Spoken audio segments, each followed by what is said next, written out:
Alright, this is take 3 on the Just Magic the Gathering.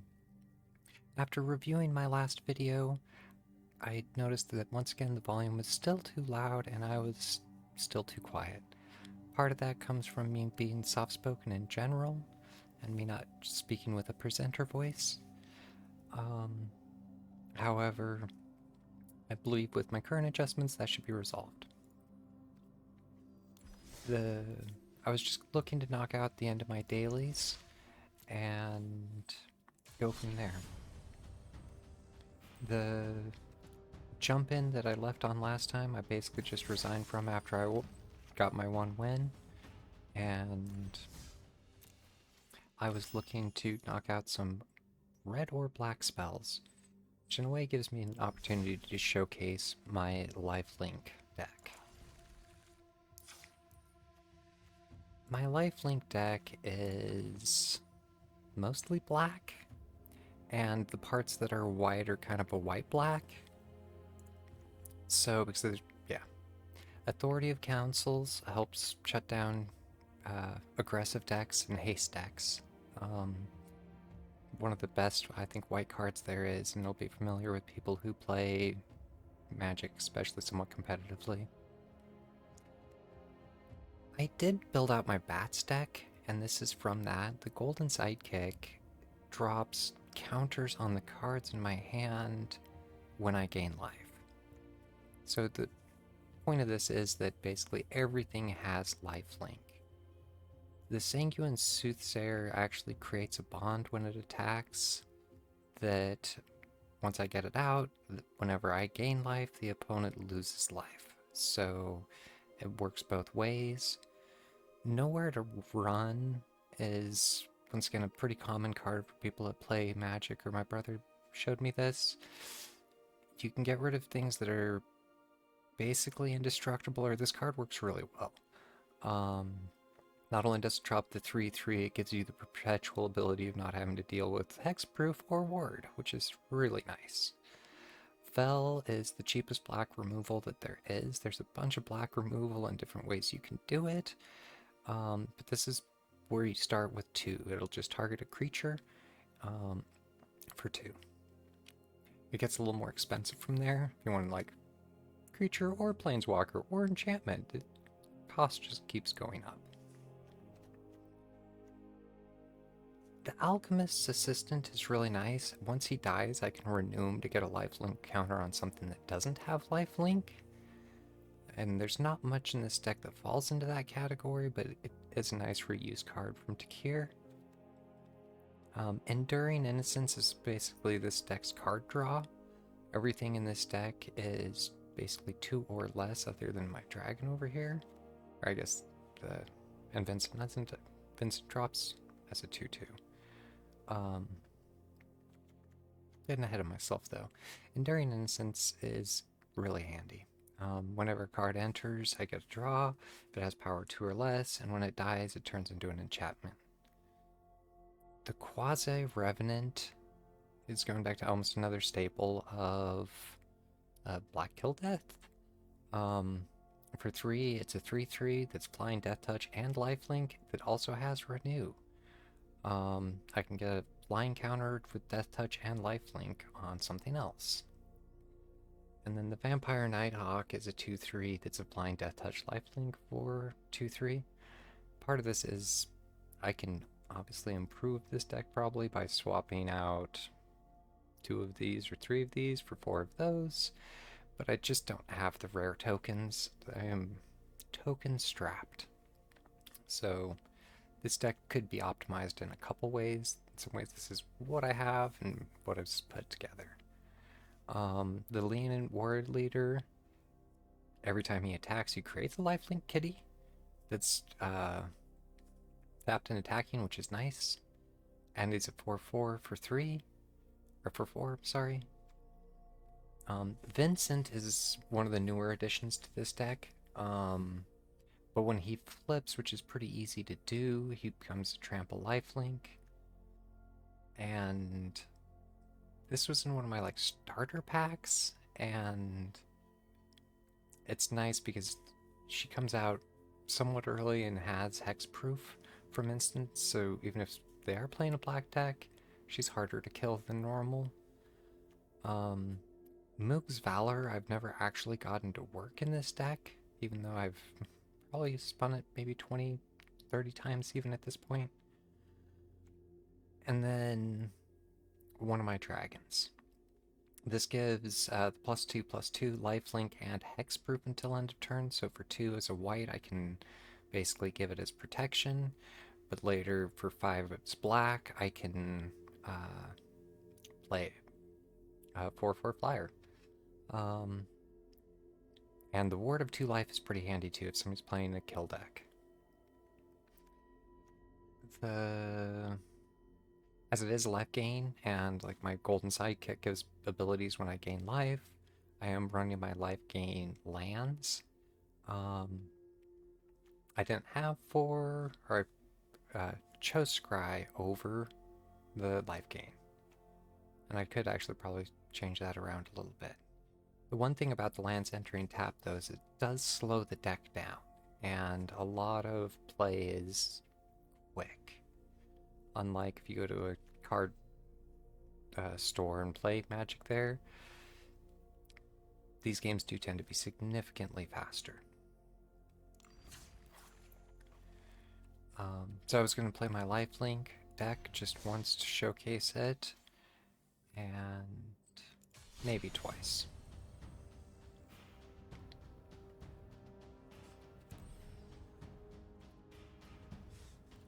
And spine match. I was looking at ranked, alchemy, lifelink. This deck isn't as strong by any means as my landfall deck, but as I'm in silver, we'll see how it holds up.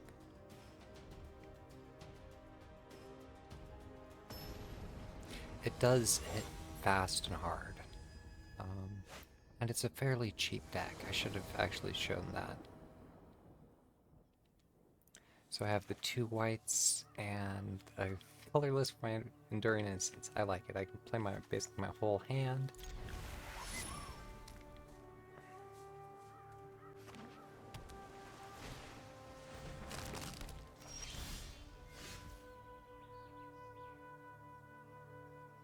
I'm not as familiar with the Spider-Man sets.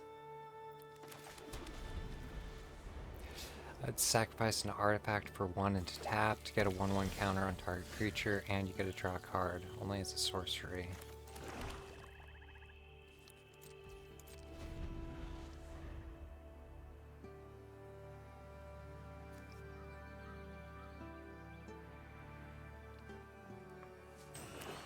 So it looks like he's going to be generating artifacts.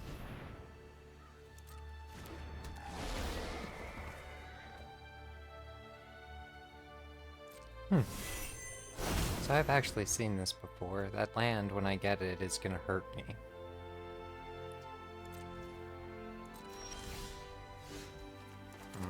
Not sure actually how much I like the Enduring Innocence there.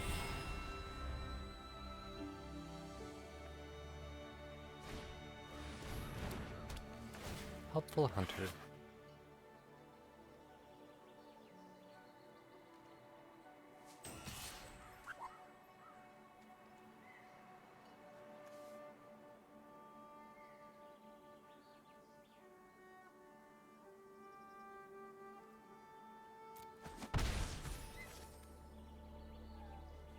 I was questioning there, in a way I was hoping to use my -3/-3, but it can't quite cover it.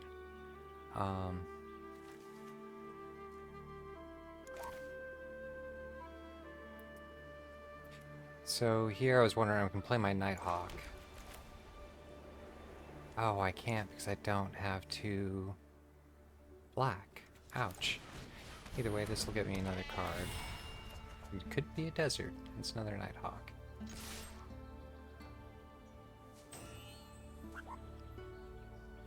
I doubt it'll block. But his Helpful Hunter already did its job. It would make sense over taking the 2 damage in my opinion.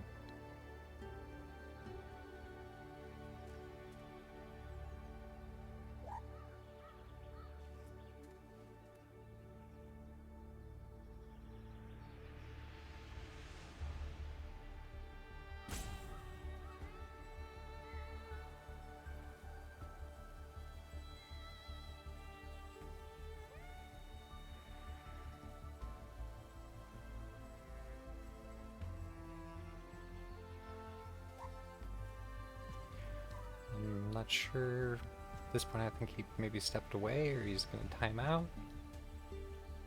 Hopefully this isn't a free win. Run away would be nice. Take a win where I can get it.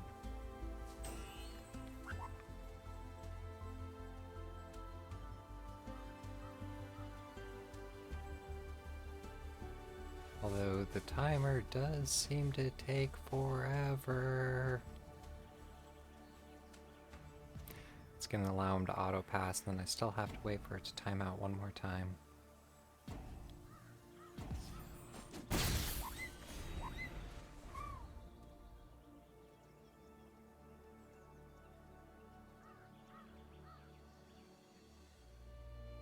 Once again, something else that doesn't happen when you're in the store.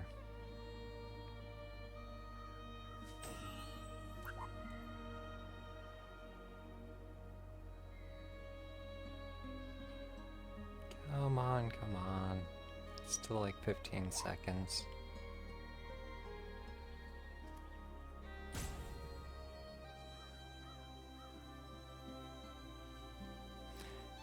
Does look like that might be just a free win though.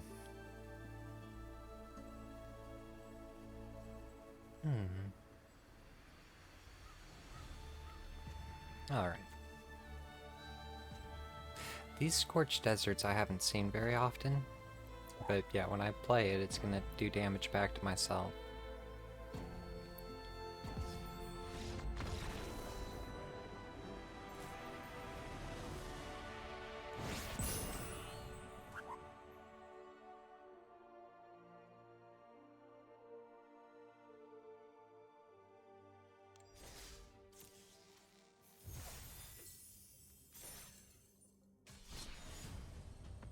Do one more.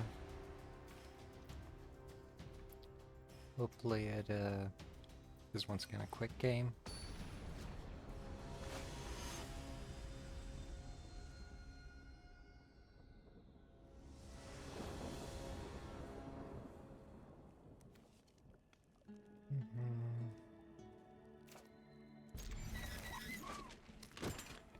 Not as happy with this because I could use one more mana.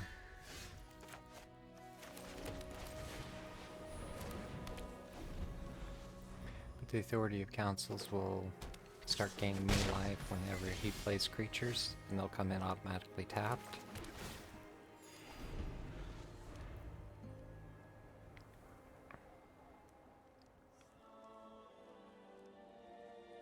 You know, back to I'm slowed down because of the initial. I could have played my tap land, but then I wouldn't have got my Authority Councils out, or.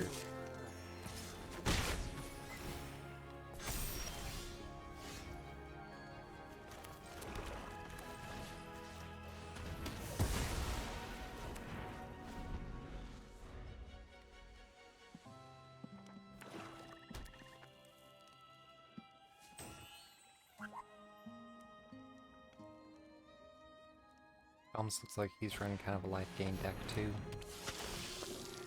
Oh, he is running a death loop. That's not good. So the Marauding Bright Priest pairs with the Conqueror. There's definitely a death loop that you can be put into. And I might showcase that on a different video, because there is just like it's a win condition where whenever I gain life, you lose life, and whenever you lose life, I gain life, and it's an infinite loop, and it's all I have to do is trigger it and you die.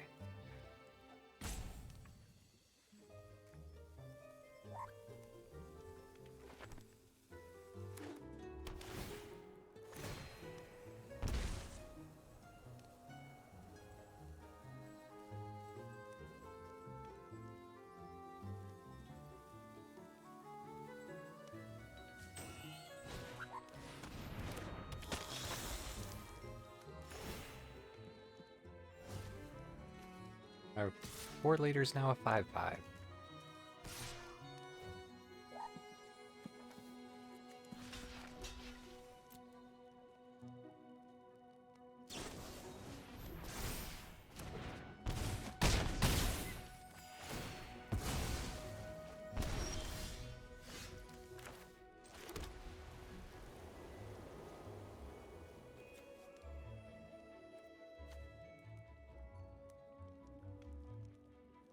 So,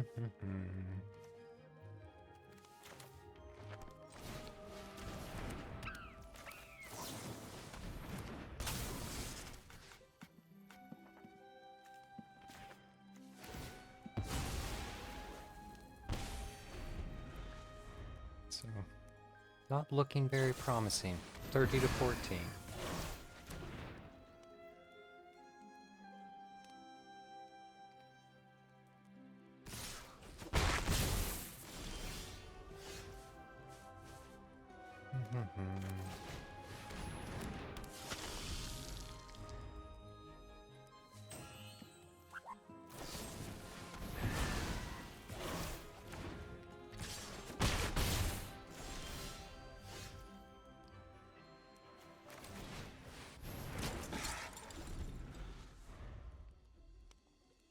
How many more kill cards does he have?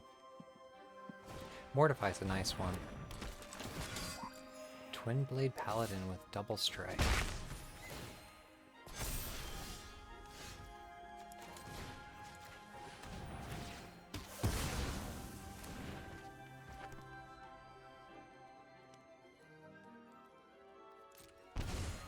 For a second I didn't realize it was waiting on me.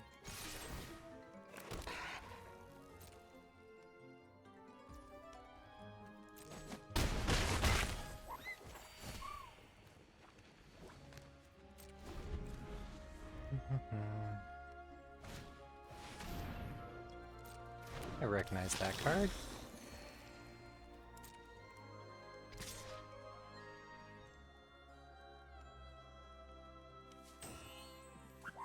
Don't know why I wouldn't be pushing.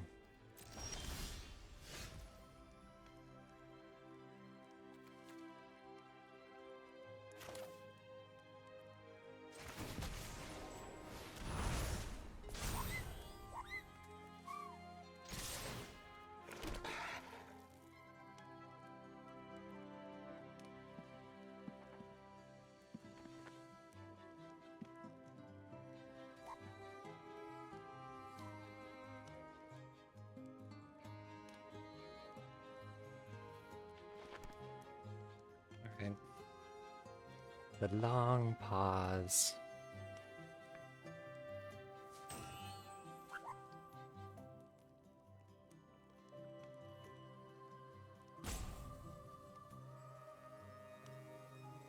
I hope that doesn't mean to, yeah.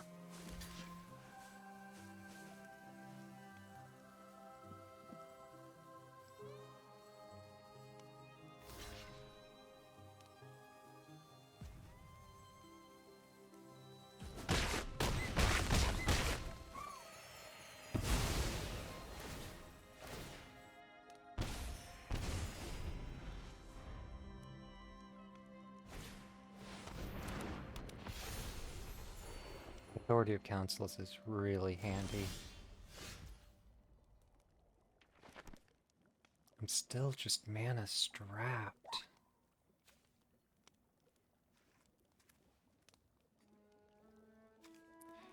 If I push, he's gonna kill it with his Death Touch. And at a certain point, that's gonna push through the end of mine.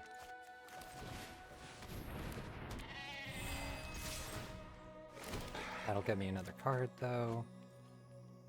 And that's what I really needed.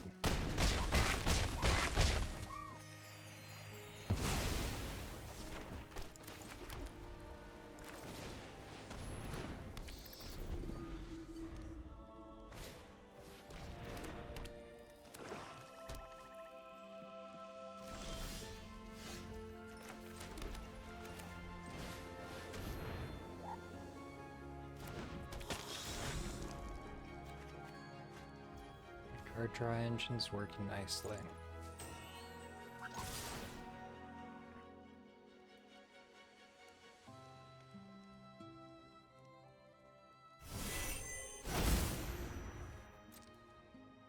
If he chooses to block, I can protect and kill.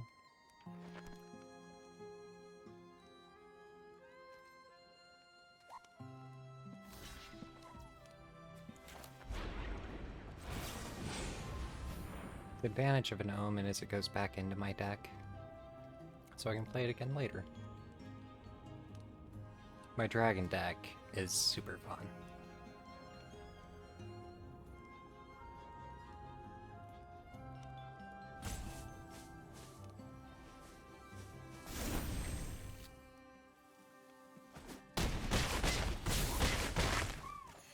And go back to its lifelink, so 17 to 41. That's game.